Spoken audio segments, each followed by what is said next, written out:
Hi, everyone. Welcome to Kiki and Kibitz. It's me, Mary, and I am here today with my recap for Inmate to Roommate, Season 2, Episode 8, $100 Rage.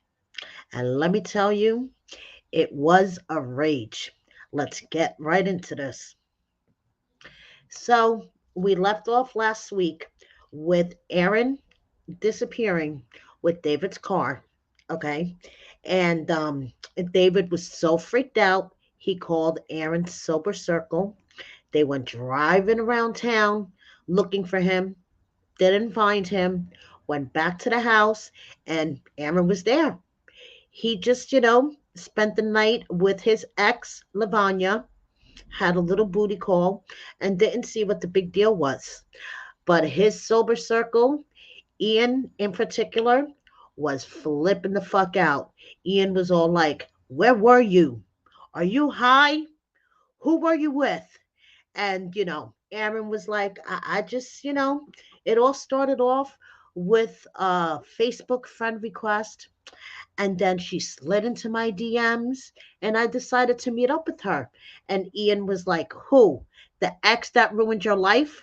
The ex that stole everything from you? You decided to meet up with your ex? Do you think that was a good idea, Aaron?" And anyway, what do you have to say to David? You know, David lent you his car and you just disappeared on him. And, Aaron didn't look too happy with his sober circle coming down on him so hard. So after they left and everything, Aaron tells David, "Listen, man to man, you didn't have to get them involved. You could have hollered out to me." And David was like, "I tried and you didn't answer." And Aaron was like, "Try again." And David's like, "I did and you didn't answer. You were gone more than 24 hours with my car."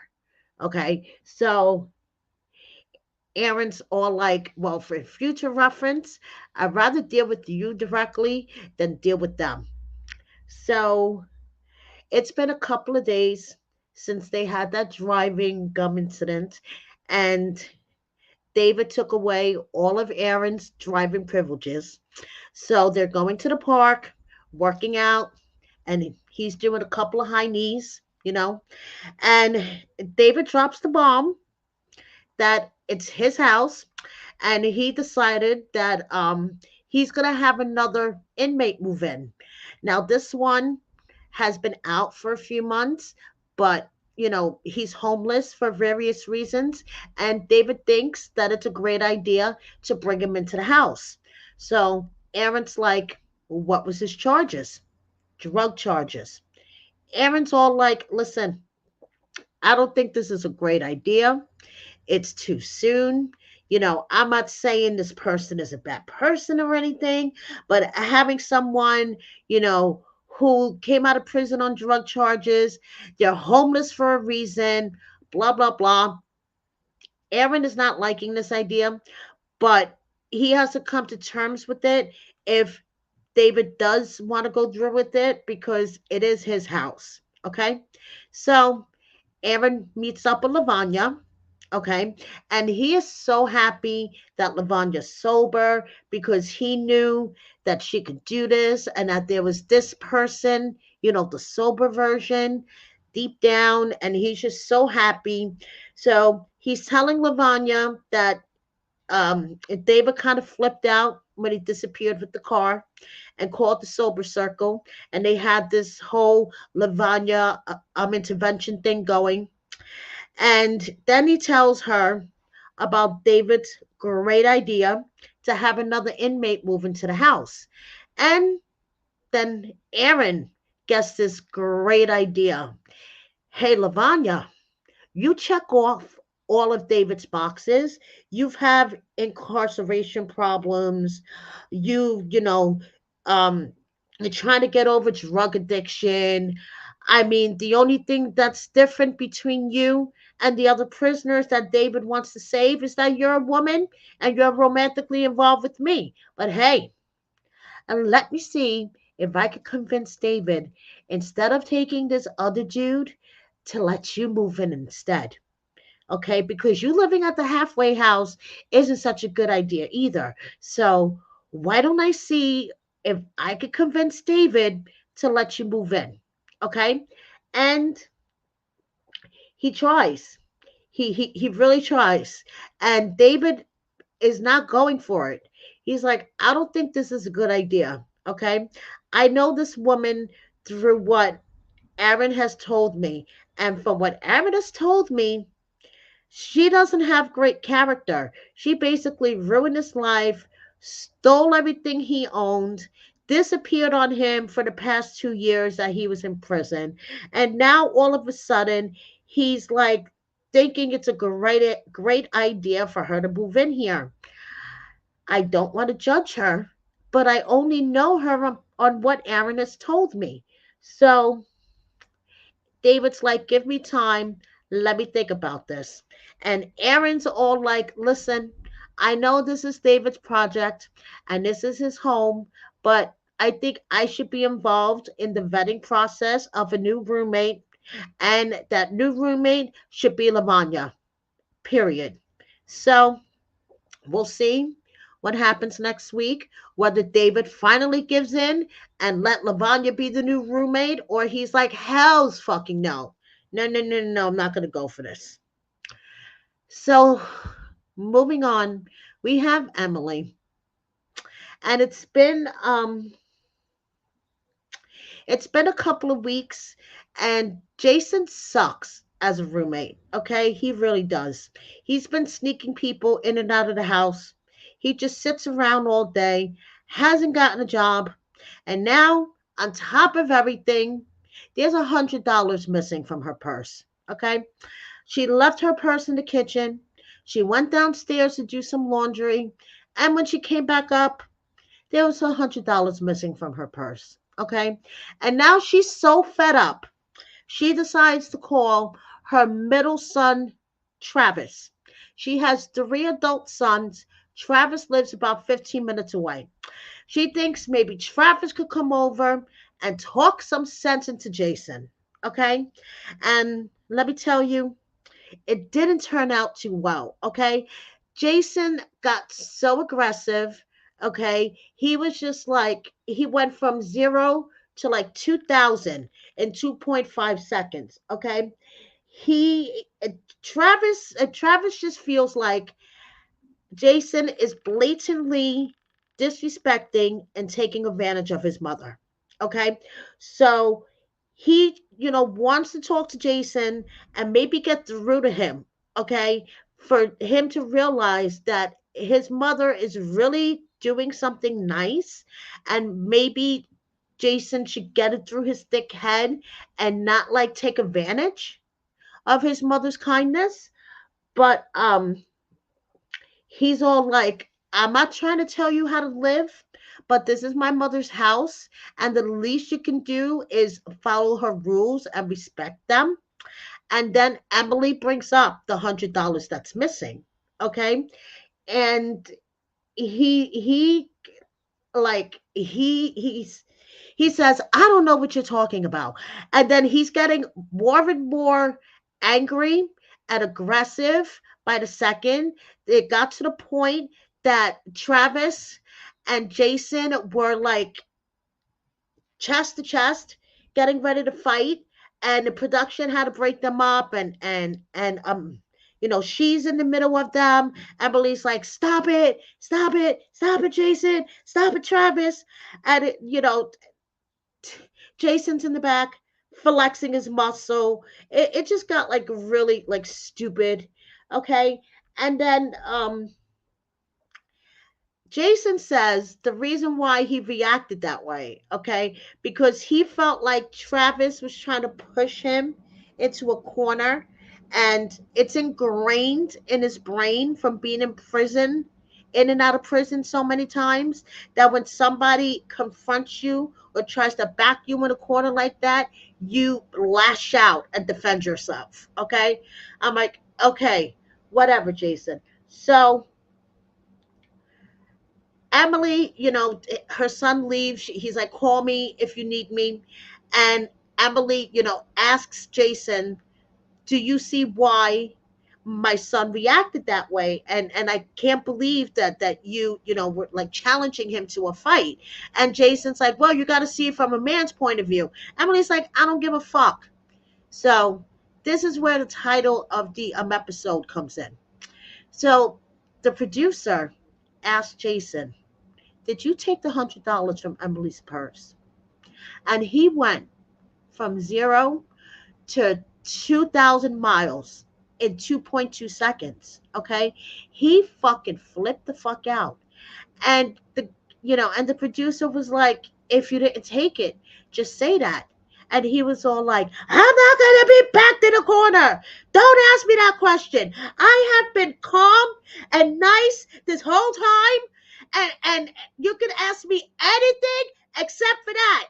Okay? Stop asking me that question. And the producer guy's like, well, if you didn't take the $100, just say you didn't take it. I told you I was not going to talk about that. Okay? I'm going to storm off, and when you're ready to ask me questions, I'll come back. I'm like, what the fuck? Over $100. There's like a vein popping out in his head. I'm like, jeez. So it's hello. It's kind of obvious to me that he did steal the money, okay? And he's not going to talk about it. Stop asking him about it, or the vein is going to pop in the middle of his forehead. Like, jeez. Okay, now let's move on to another ungrateful bastard. We have Annalisa and Veda dealing with this motherfucker, okay? He has decided it's been a long 25 stressful days living in their house, okay? And Veda's okay, but Annalisa is like a detective. She be into everything. She is always up in poor Mark's business. And Mark needs to get some coochie, okay? He needs to get some honey from this chick, Honey. So he's on the phone with Honey, and he's like, listen, we have to figure out the situation because I have to get you in my room no matter what. So why don't you send some money to my Cash App?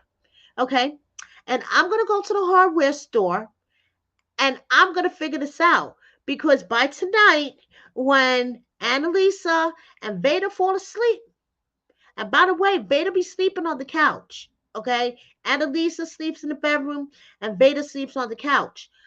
I'm going to find a way to have your honey in my bedroom.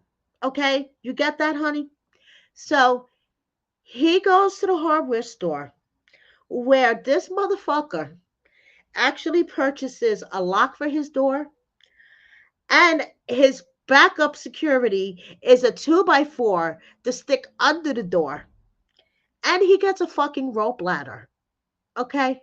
To hang out of his window so he could sneak a honey in, so he could taste her honey. So I'm just like, you got some motherfucking nerve. So when he gets home, thankfully, Inspector Gadget isn't home. Annalise is out. Okay, it's only Veda, and he could get by with Veda because he doesn't pay attention to too much what's going on. But if Inspector Gadget was home, Mark would have been fucked because Annalisa would have been all in his business. Okay, so he goes in his room. He tests out the 2x4. He tests out the rope ladder. Okay. Mark actually climbed out of his window and climbed down the rope ladder. And he's like, yup, this will definitely do because I'm 6'4", 200 and something pounds. And unless I'm bringing a wildebeest, his words, not mine. Unless I'm bringing a wildebeest over here, she'll be able to get up this ladder, no problem. Okay. So now it's next morning. Annalisa gets up to go to the bathroom, and she hears noises coming out of not only Mark's bedroom, but the bathroom too. He has two fucking chicks in the house, one in the bathroom, one in his bedroom. Okay, so Annalisa starts out with on Mark's bedroom door. Mark, you better open up that door. I hear something in there that I don't like. And he's like, that's just the TV. That's just the music. Mark, open up that damn door. I'm not playing. And then she goes to the bathroom door. Who's in here? Open up this damn door. So she goes to the kitchen and she gets a butter knife. Okay, she gets a fucking butter knife. This is in her own house. She got to do this shit. She gets a butter knife. She goes back to Mark's room. Mark, I ain't playing. I hear a lady's voice in there. Open up the damn door. Mark is not opening up the damn door. She uses the butter knife to pop the lock, open, practically kicks the door down, and Honey is practically cowering in the corner of the room. And Mark is like, are you kidding me? So while Annalisa is addressing Honey, okay, I have nothing against you, young lady, but you should have, you know, better for yourself. You should want better for yourself than to be snuck in through a window. Mark bolts out of the bedroom and runs into the bathroom and locks the door. Annalisa's like, oh no, you didn't. So Veda pops the lock open to the bathroom, and Annalisa goes to rush into the bathroom door. Okay. And that's where it ends, basically. Okay. Because then there's another chick in the bathroom.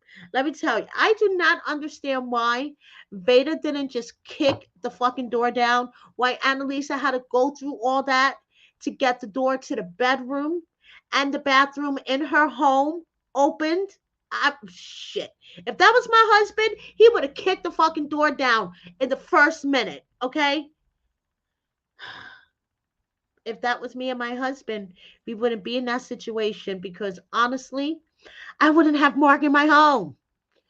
Anyway, moving on, we have Cindy and good old Jennifer that wanted out of Cindy's house so bad that she faked the relapse. Okay, so Cindy is stressing Jennifer because she's expecting her to contribute to the rent and to the bills and to the groceries and stuff, and she hasn't yet. Okay, she doesn't have a job. She's used to bartending jobs, and Cindy is trying to hook her up with a job at the gas station. And now Jennifer, she doesn't mind working at the gas station, but she hasn't had like a real job interview since 2018. And most of her jobs she did get was because she knew the owner, and the owner would ask her to come work at the place. So she was like really nervous about this. Excuse me. So she has never really filled out a job application either, but she gets an interview at the gas station and Cindy takes her. Now, this part I believe was scripted because, first of all, what grown ass woman brings her roommate to a job interview and her roommate is sitting there chiming in the interview? And the first question of this job interview was, where did you meet Cindy? I'm sorry. Any other employer wouldn't give a fuck. Okay. I mean, the next question was, what does customer service mean to you? Which Jennifer was able to come up with a good answer. And then he asked, tell me a time that where you personally received good customer service. And Jennifer had a brain fart because she's been in prison for the past couple of years. So she believed that she bombed the interview. Okay. And I'm sorry, Cindy, in the middle of the interview, when the guy asked Jennifer, do you have any questions for me? Cindy, like, practically gets whiplash, turns around and goes, yes, starting pay. And the guy's like, 13 an hour. And Jennifer said, I fucking cringed when she asked that. And I feel like she only asked that because if I do get this job, she wants to know how much I'm making so she knows how much to charge me for things. I don't know. This shit is a hot mess express. And we're coming to the end of the season. We're already on episode 8. So I can't wait for next week. And thank you so much for watching me, guys. Please subscribe if you don't already. Hit the like button. Share my video with a friend or 10. And please consider joining my membership. There's a join button on my banner and a link in my description box. Thank you so much. See you next week. Bye, everyone. Thank you for the support. I love you all.